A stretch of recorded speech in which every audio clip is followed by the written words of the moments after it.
Hello, I am Sabrina Gilbert. I'd like to give a shout out to NomegaTV.com for having me out today and giving us an opportunity as poets in Richmond to get some exposure and come out to you, all of you viewers out there. For myself, I'm originally out of Smithfield, Virginia, but I've been doing performance poetry for the last 6 years. I have a bachelor's degree in fine arts with a specificity in acting, and I'm just going to give you a few poems through my work. This first piece I'd like to do for you is called Judgment. We are quick to judge and slow to understand and stand under constant scrutiny until we be afraid to be ourselves.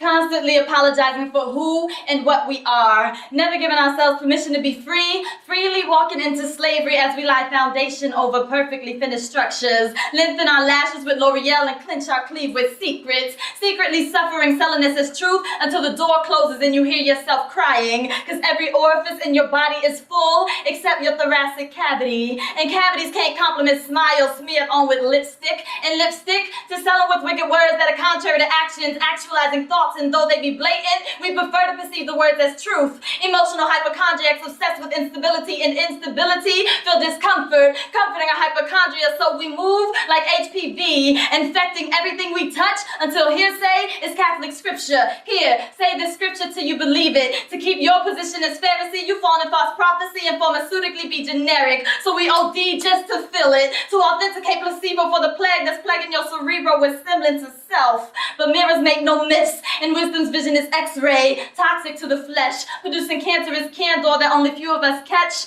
and live with, while others remove it through chemo because they can't stand the judgment. You want them to be the epitome of perfection, perfectly purchasing humanity on credit whose interest rate is too high, so it's unobtainable, obtaining your permission to be human when it's not yours to give. The day you take dust, blow breath, and make live is the day that I give that power to you.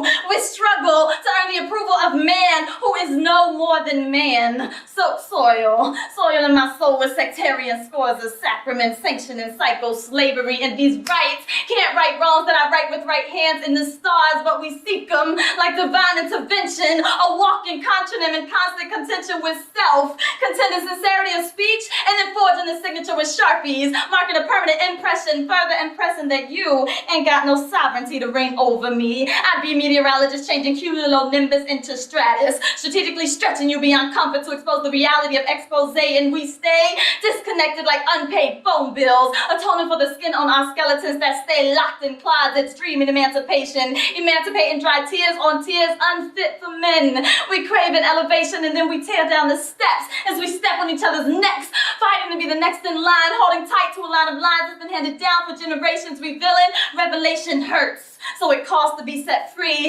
Imagine if we were true to ourselves, where we could be. But we are a people lost inside ourselves. Parade our trend setting to compensate shortcomings and always coming short of accessing our power because we've forgotten who we are. The cradle of life, womb to a million nations, and yet we forfeit efficacy effortlessly as we refuse to recognize our worth. Eyes to an empty sky looking for change but no faces. Flip cards and show faces. Revolution is cerebral first, and forthcoming can only come forth when the truth begins to hurt.